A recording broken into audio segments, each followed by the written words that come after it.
아멘. 할렐루야. 명절 잘 보내셨습니까? 네. 많이 힘드신 분도 계셨을 텐데 이번 이 예배를 통해서 많은 힘과 또 위로를 받으시고 또 너무나 행복한 시간을 보내신 우리 성도님들이 계시다면은 그 행복이 계속해서 지속될 수 있도록 하나님께 그 은혜와 그 간구함이 상달되어지는 이 예배 시간 되기를 간절히 소망합니다. 자, 우리나라는 대통령 5년 단임제를 하고 있는 나라입니다. 대통령 선거를 통해서 대통령은 5년 동안 나라를 이끌어가게 되어 있죠. 선거에서 승리를 거둔 대통령은 취임식을 통해서 그 임기가 시작된다고 합니다. 대통령 취임식을 보게 되면 누구나 그 자리에 가서 그 성대한 그 취임식을 보고 싶어 하죠. 그러나 누구나 다 그 대통령 취임식에 가서 그 취임식을 바라볼 수 있는 분들은 그렇게 많지는 않은 것 같습니다. 한정되어져 있죠. 특별히 가까운 자리에 앉아 있는 그런 분들은 그 대통령과 매우 밀접하게 관계되어져 있는 가족, 지인들, 또 뿐만 아니라 정관계 인사들이 바로 그 자리를 차지하게 되어져 있고, 또 대통령 선거 기간 가운데에 혁혁한 공로를 세운 그리고 수고한 그런 보좌진들이 그 자리를 차지하게 되어져 있습니다. 근데 그 모든 자들도 그리고 일반 시민들도 추첨되어지더라도 초청장을 받지 않으면은 그 자리에 도무지 들어가지 못하게 됩니다. 들어갈 때부터 초청장이 있는지 없는지 확인하고 들어가게 되어져 있죠. 자, 그만큼 이 초청장은 어느 누구에게나 이렇게 되어지는 것이 아니라 특별히 가깝거나 그리고 자신에게 도움을 준 자들에게 이렇게 초청장을 이렇게 주게 되어져 있습니다. 이게 일반적인 모습이죠. 또 뿐만 아니라 이 대통령의 취임식에 초청장을 내어주는 것뿐만 아니라 우리가 일반적인 파티를 할 때에도 그 초청을 우리가 할 때에 우리가 초청 대상자들을 선별할 때에 우리의 가까운 지인들 뿐만 아니라 우리에게 도움을 주신 분들, 우리가 그 은혜를 잊지 말아야 될 분들에게 그 초청을 하게 되어져 있습니다. 그런데 오늘 이 본문을 보게 되면 예수님께서 허물 많고 또 죄악 가운데 있는 우리를 초청해 주셨습니다. 그 예수님께서 왜 이와 같은 초청을 우리에게 해 주셨는지 오늘 본문 말씀을 통해서 그 은혜가 무엇인지 우리 함께 살펴보도록 하겠습니다. 오늘 본문은 예수님께서 그 시작을 이렇게 이야기하고 있습니다. 수고운 무거운 짐진 자들아 다 내게로 오라 내가 너희를 쉬게 하리라. 여기서 가장 먼저 선행되어지는 것은 무엇이냐면은 내게로 오라입니다. 예수님께서 우리를 내게로 오라고 초청을 해주시고 계시죠. 근데 그 초청을 받는 그 대상자들이 누구입니까? 여기 말씀을 보게 되면은 수고하고 무거운 짐진 자들이다라고 표현을 하고 있습니다. 지금 이들이 주님 앞에 지금 주님 근처에 있게 되는 이들이 지금 어깨에 무거운 짐을 가지고 있습니까? 그것이 눈으로 가시적으로 보입니까? 전혀 그러지 않습니다. 그러면 여기서 말하는 이 수고하고 무거운 짐은 과연 무엇을 뜻하는지 우리가 살펴봐야 되는데 오늘 본문 말씀 바로 앞전에 있었던 그 상황들과 함께 견주어서 함께 살펴보도록 하겠습니다. 마태복음 10장을 보게 되면은 예수님께서 12제자를 부르시는 장면이 나오게 됩니다. 그 12제자를 부르신 이후에 그 제자들에게 이렇게 명령을 하고 계시는데요. 10장 6절과 7절 말씀을 보게 되면은 이렇게 말씀합니다. 오히려 이스라엘의 집에 잃어버린 양에게로 가라. 가면서 전파하여 말하되 천국이 가까이 왔다 하고 라고 말씀하고 계십니다. 이 말은 뭐냐면은 예수님께서 12제자를 세우고 이 12제자를 이스라엘의 각 고을의 그 마을에 전도하러 파송을 보낸 거예요. 이들이 이스라엘 마을들로 들어가서 복음을 전할 때에 특별히 예수님을 믿지 않는 잃어버린 자들에게 먼저 가라라고 이야기를 하고 그곳에 가서 너희들이 해야 될 그 말들은 천국이 가까웠다라는 이 복음의 메시지를 전해야 된다라고 말씀하신 거예요. 이 명령에 따라서 제자들은 천국 복음을 전파하였고 그 복음을 열심히 전파하였지만은 뜻밖에도 우리가 상상하는 것과 달리 정말 엄청나게 결과는 좋지 않았습니다. 열심히 복음을 전파했지만은 결과를 말해주는 그 암담한 현실이 11장의 고스란히 나타나게 되는데, 자신의 길을 예비하고 또 그 복음을 광야에서 외쳤었던 세례 요한이 감옥에 갇힌 상황에서 예수님의 그 행적을 고스란히 듣고 또 들어보니 너무나 자신이 생각했던 것과 다른 모습이었어요. 우리가 지난 시간에 함께 봤던 것처럼 이 세례 요한과 예수님은 6개월 사이로 태어난 존재들입니다. 또 뿐만 아니라 가까운 친척이었어요. 어려서부터 그 소식을 듣고 자란 그런 모습이었죠. 세례 요한은 그의 어머니 뱃속에 있을 때부터 예수님이 어떠한 존재인지 어떠한 분인지 알고 있어 그 태동에서 성령의 충만함을 입고 예수님이 오심을 알고서 그렇게 태동을 하였던 것이 세례 요한이었습니다. 세례 요한이 광야에서 천국 복음을 전파할 때에 그 광야 가운데에 또 세례를 받으러 온 예수님을 보고서 나는 당신에게 세례를 베풀지 못할 자입니다 라고 말할 정도로 예수님이 어떠한 존재인지도 분명하게 알았던 사람이 바로 세례 요한이었습니다. 그런데 이 세례 요한이 갑자기 옥에 갇혀 있으며 예수님의 그 행적을 가만히 듣고 있자니 너무나 답답한 거예요. 그래서 세례 요한을 추종했었던 그 제자들에게 이렇게 물어보라고 이렇게 명령을 하고 있습니다. 그것이 11장 2절에 있는 말씀인데요.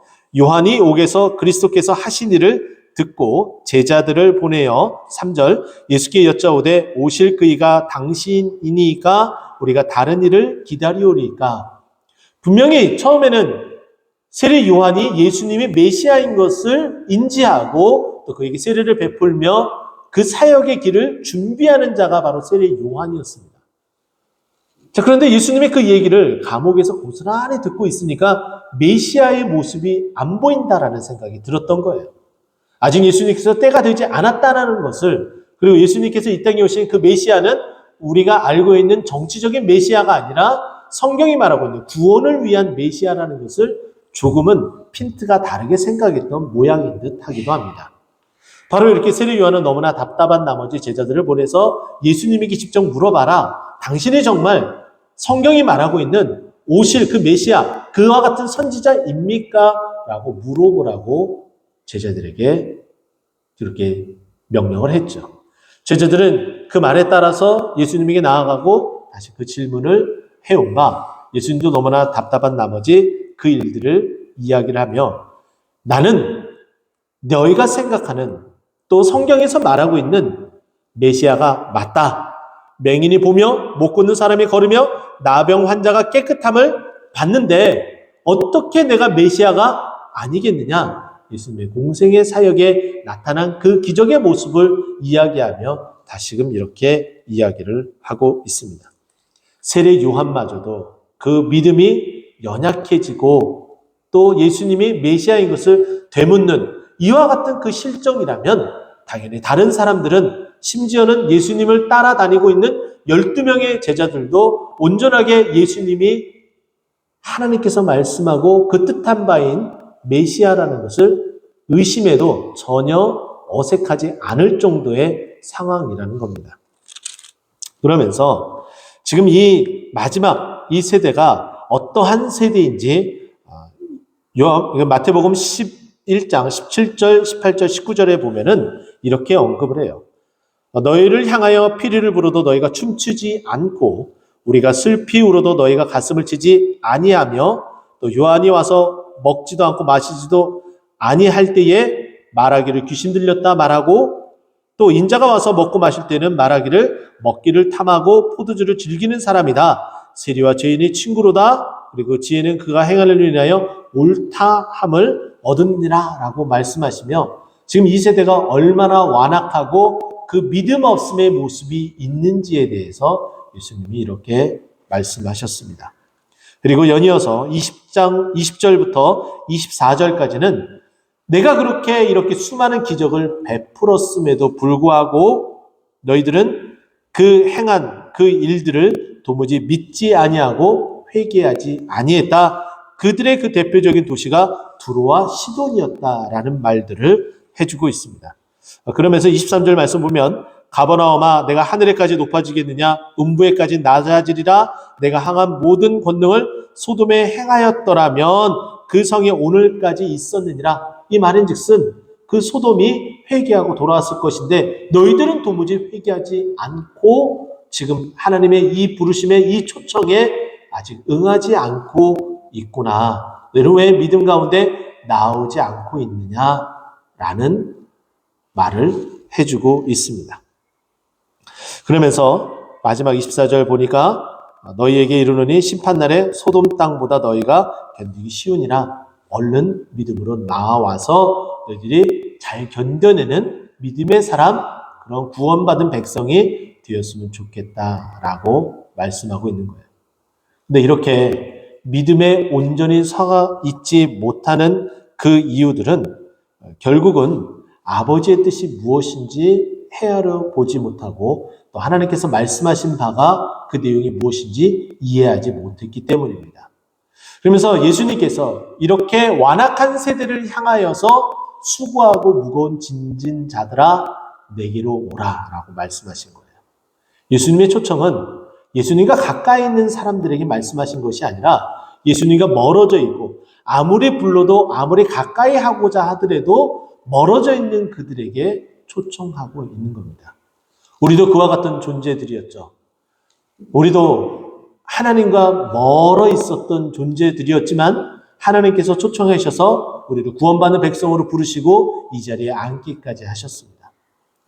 또 하나님께서는 우리를 부르실 때에 어떠한 대가를 바라고서 또 어떠한 대가를 준비하며 이 자리에 나오라고 말씀하고 계시진 않습니다. 우리가 알고 있는 것처럼 이사야 55장 1절 말씀 보면 이사야를 통해서 하신 그 말씀은 구약의 대표적인 어떤 내용들이겠죠? 근데 그 말씀의 그 내용을 보면 우리에게 아무런 대가도 요구하지 않습니다. 오라 너희는 모든 목마른 자들아 물로 나오라 돈 없는 자도 오라 너희는 와서 포도주와 너희가 와서 사 먹되 돈 없이 값없이 와서 포도주와 젖을 사라. 지금 우리에게 너희가 지금 목마르냐? 그럼 너희가 돈이 없어도 값이 없어도 그 해줄 만한 값이 너희들이 지금 갖고 있지 않더라도 그냥 나와와라. 그리고 값없이 돈 없이 포도주와 젖을 사라라고 말씀하고 있어요. 우리에게 초청하신 그 예수님은 우리를 초청하신 우리 하나님은 우리에게 어떤 요구도 말씀하고 있지 않는다라는 거예요. 우리에게 그냥 값없이 그리고 돈 없이 우리가 나와서 예배드리더라도 우리에게 뭐라고 단 한마디도 말씀하지 않는 분이시고요. 그리고 뿐만 아니라 우리가 나오는 것 그 자체를 기뻐하시는 하나님이시며 우리가 보이지 않더라도 우리가 지금 무겁게 지고 있는 그 모든 짐들을 가지고 온 우리를 불쌍히 여겨주시고 안타깝게 여겨주시는 하나님이십니다. 여기에 나타난 이 말씀 수고하고 무거운 짐은 지금 이때 당시에 이들이 가지고 있었던 율법으로 인한 그 구원의 길을 자꾸 생각하고 율법을 지켜야 된다는 그 중압감에 사로잡혀져 있는 이 긍휼이 필요한 이 백성들을 향한 메시지였습니다. 우리도 마찬가지겠죠. 주님 앞에 나올 때에 내가 교회에 더 많은 헌신을 해야겠다라는 그런 부담감 갖지 않으셨으면 좋겠습니다. 하나님은 우리에게 그와 같은 것을 요구하지는 않으세요. 우리에게 은혜는 그냥 은혜를 주시고 그 은혜를 받은 우리가 자발적으로 움직이게끔 하시는 것이 하나님의 일하시는 방법입니다. 하나님은 우리에게 은혜를 주실 것이란 그 기대를 가지고 한 걸음씩 나아가야 되고 또 우리가 가지고 있는 그 밖에 수많은 그 삶의 무거운 그 모든 짐들을 우리 보고 이제 다 내려놓고 편안한 가운데 이 초청 가운데 응하라라고 말씀하고 있는 것이 오늘 이 본문의 말씀입니다. 자, 그러면 이와 같이 우리를 이 수고하고 무거운 짐을 짓는 우리에게 나오라고 초청하신 그 이유는 우리의 짐을 내려놓기 위해서죠. 그러면 우리에게 쉼을 주기 위해서인데 이 쉼은 어떻게 또 무엇 같은 어떠한 쉼인지 또 오늘 말씀을 통해서 함께 봤으면 좋겠습니다. 이 쉼, 또 내게 오라는 이 초청은 무엇을 하기 위함입니까? 29절 말씀 보면은 중간 말씀에 보면은 내게 배우라라고 말씀합니다. 우리가 온전한 쉼을 얻기 위해서는 우리 예수님께 배워야 됩니다. 내게 배우라 그리하면 너희 마음이 쉼을 얻으리니. 지금 육체적인 쉼을 말하고 있지는 않습니다. 하지만은 우리가 마음의 쉼을 얻게 되면은 당연히 육체적인 쉼까지도 함께 얻을 수 있게 됨을 우리는 기억해야 됩니다. 우리 주님께서는 세상을 창조하시고 그 창조하신 6일이 다 지난 후에 우리에게 안식일을 허락해 주셨습니다. 하나님이 쉬셨지만 하나님이 그 쉬신 것은 하나님의 형상대로 지음받은 우리가 쉬기를 바라는 마음에 하나님께서 우리에게 안식일을 제정해 주시기 위함이었다라는 거죠. 그래서 우리가 일주일을 열심히 일하고 이 하루를 쉬며 주님 앞에 나와 예배하는 겁니다. 근데 이 예배는 마음의 쉼이며 또 육신의 쉼인 것을 우리는 기억을 해야 되겠죠. 그런데 이 쉼을 얻기 위해서는 어떻게 해야 된다고요? 내게 배우라라고 말씀하고 있습니다. 무엇을 배워야 될까요? 우리 주님 앞에 나와 우리 주님께 무엇을 배워야 될까요? 29절 말씀 보면은 나는 마음이 온유하고 겸손하니 라고 말씀하고 있습니다. 우리 예수님의 마음의 온유함과 겸손함을 배워야 됩니다. 예수님은 마음이 온유하다 이 표현은 길들여지지 않는 야생마가 길들여지듯이 하나님 앞에 순종하는 모습을 표현을 하고 있습니다. 우리도 마찬가지였죠. 우리는 각자의 생각이고 각자의 마음, 또 행하고자 하는 그 일들이 있습니다. 좀처럼 어른이 된 이후에는 그 말들을 들을 때마다 그 마음이 쉽게 변화가 되어지지 않습니다. 점점점 굳어지고 내 생각이 오히려 더 옳은 것처럼 여겨지는 것이 우리들의 모습일 듯합니다. 그러나 우리는 우리의 생각, 그 모든 것들을 다 주님의 말씀 앞에 다 내려놓고 순종을 해야 되죠. 아무리 내가 많이 배웠다 할지라도 주님의 말씀이라면 주님의 말씀이 진리인 줄 알고 그 말씀 앞에 순종해야 되는 것이 우리가 바로 주님 앞에 배워야 될 일들입니다. 우리 주님께서 하나님의 그 능력으로 우리를 구원을 해줄 수 있음에도 불구하고 하나님은 하나님의 그 구원의 방법을 예수님을 자기 자신을 그 독생자를 이 땅에 내려보내서 십자가에 못 박혀 돌아가심으로 우리를 대신해서 그 죽음을 맞이하게 함으로 우리를 구원하기로 작정하셨고 그 부름에 그 계획 아래 그 섭리 아래 우리 예수님께서 순종하여 이 땅 가운데 내려오신 겁니다. 그것이 바로 온유다라고 볼 수가 있겠죠. 우리도 그렇다면 예수님을 본받아야 됩니다. 하나님의 말씀에 순종해야 되는 것이죠. 하나님의 말씀에 순종하는 것 여러분에게 말씀을 드렸습니다. 쉬운가요? 어려운가요? 어렵다고 말씀하는 게 여러분들의 일반적인 모습이에요. 그러나 저는 여러분들에게 어떻다고 말씀드린다고요? 쉽다. 왜 쉬우냐면은 하나님께서 말씀하신 것은 하면 되고 하지 말라는 것은 하지 않으면 돼요. 근데 왜 이것이 어렵게 느껴지느냐? 하라는 것은 하기 싫어지고 하기 싫어지는 그것은 자꾸 하고 싶은 게 우리들의 모습이기 때문이에요. 그래서 날마다 우리는 말씀 앞에 복종하고 순종해서 날마다 하나님께서 하라는 것을 너무나 자연스럽게 할 수 있는 자로서 변화가 되어져야 된다는 거예요. 그것이 바로 우리에게 요구하는 온유한 순종할 수 있는 그 마음, 변화될 수 있는 그 마음이라는 것이죠. 예수님은 우리에게 순종의 모습을 보여줬습니다. 빌립보서 2장에 있는 그 말씀이 우리에게 그 말씀을 허락해 주고 있죠. 너희 안에 이 마음을 품으라. 그는 곧 그리스도 예수의 마음이니 그는 근본 하나님의 본체시나 하나님과 동등됨을 취할 것으로 여기지 아니하고 이 땅 가운데 내려오시고 십자가에 못 박혀 돌아가신 우리 예수님이십니다. 우리가 그 마음을 품고 그분을 본받아야 된다라고 말씀하고 있는 거예요. 그리고 또 나아가서 겸손해야 된다라고 말씀합니다. 우리는 아무 공로 없습니다. 예수님에게 모든 공로를 돌려야 되죠. 그러나 예수님은 어떠하셨습니까? 자신이 놀라운 기적을 행하셨음에도 불구하고 모든 영광을 하나님께 돌리고 있는 그 모습을 우리는 볼 수가 있습니다. 우리도 바로 그래야 되겠죠. 내가 잘나서 사업에 성공하고 내가 능력이 있어서 직장에 들어가고 또 내가 또 할 수 있는 능력이 있어서 지금 이렇게 떵떵거리고 살 수 있다? 그와 같은 것은 아무것도 없습니다. 하나님께서 다 그 능력마저도 그 힘마저도 다 우리에게 허락해 주셨기에 그것이 가능하다라는 거예요.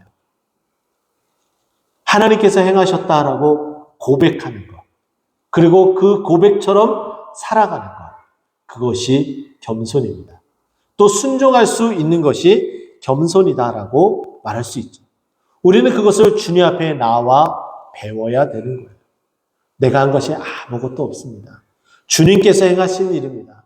앞으로도 주님께서 행하셔서 우리가 주님의 그 은혜를 입고 주님께 영광 돌리는 삶을 살 수 있도록 우리에게 그 능력을 더하여 주시옵소서라고 고백을 해야 됩니다.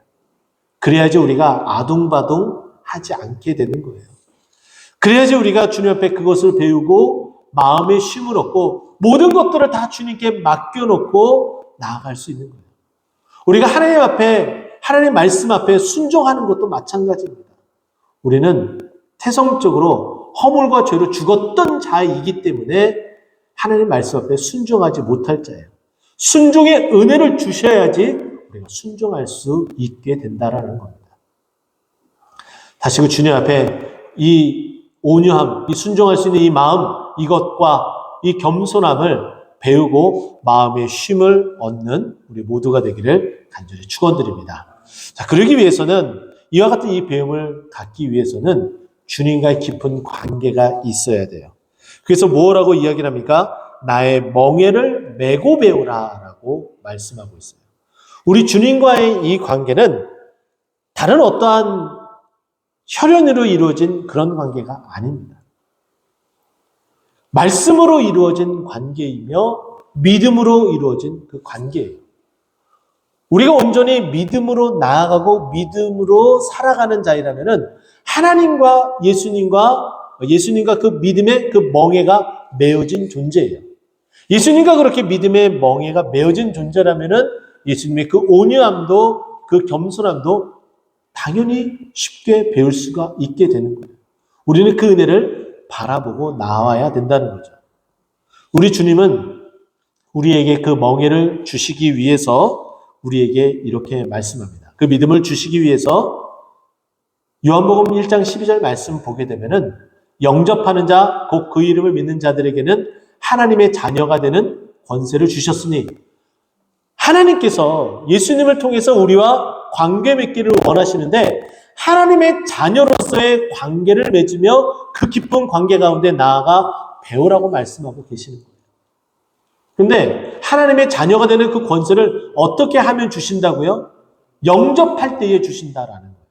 근데 그 영접이 과연 무엇인지, 무엇을 영접해야 되는지 곧 그 이름을 믿는 자들이다라고 말씀하고 있습니다. 마태복음 1장 21절 말씀 보게 되면은 예수의 이름의 뜻을 우리에게 말씀하죠. 자기 백성을 저들의 죄에서 구원할 자, 할렐루야. 그 이름을 믿는 자들이 하나님의 자녀가 되는 권세를 받을 수 있다라는 거예요. 그것이 영접이라는 거예요. 예수님 영접하셨습니까? 라는 질문을 할 때에는 예수님 이름을 믿으세요? 라는 것과 같다라는 거예요. 여러분 예수님 이름을 영접하셨습니까? 예수님 영접하셨습니까? 그러면 여러분들이 지금 예수님 영접해서 이 자리에 앉아있다라는 것은 자기 백성, 나를 내 죄에서 구원할 자, 그 예수님의 그 이름을 믿어서 지금 이 자리에 앉아있게 된 거예요. 하나님의 자녀의 그 권세를 받았기 때문이죠. 그런데 놀라운 것은 이 믿음마저도 우리에게 아무런 근거가 없다라는 거예요. 안타깝게도. 우리 예수님께서 에베소서 2장 8절 말씀, 사도 바울을 통해서 이렇게 이야기를 하고 계시죠. 너희는 그 은혜에 의하여 믿음으로 말미암아 구원을 받았으니 이것은 너희에게서 난 것이 아니요 하나님의 무엇이다? 선물이라. 할렐루야. 우리는 하나님의 선물을 받아 이 자리에 앉아 있습니다. 하나님께서 값없이 또 돈 없이 이 자리에 나오더라도 하나님께서 선물을 주셨어요. 믿음의 선물을 주셨다라는 거예요. 그 구원을 허락해 주셨다라고 말씀하고 있습니다. 어떻게 해요? 예수님의 이름을 영접할 수 있는 믿음의 선물을 주셔서 예수님을 영접해서 그 이름을 믿게 되어서 내 죄가 사해지고 구원받은 백성이 되었다라고 말씀합니다. 유대인들은 아직도 율법에 얽매여 아둥바둥합니다. 그 율법을 지키기 위해서 몸부림치는 그 모습이 너무나 안쓰럽기까지 합니다. 하지만은 우리는 율법을 지키기 위한 아둥바둥이 아니라 하나님의 말씀에 순종하기 위한 아둥바둥이 되어야 되고 또 죄악에서 멀어지고 하나님과 가까워지는 관계 가운데 나아가기 위한 몸부림이어야 된다라는 거예요. 그것을 위해서 우리 예수님께서 우리를 이 자리에 초청해 주셨습니다. 그 초청에 응하시고 언제든지 주님이 초청한 이 자리에 나와 여러분들이 갖고 있는 그 무거운 짐, 믿음에 대한 또 교회의 충성에 대한 헌신에 대한 그 여러 가지 그 무거운 짐들을 다 내려놓고 주님을 닮아가고 주님의 그 모습을 배워 주님을 닮아가는 그 모습 가운데 있는 우리들이 되어 참 쉼을 얻고 주님께 영광 돌리는 삶을 살기에 부족함 없는 우리 모두가 되기를 간절히 축원드립니다. 기도하겠습니다.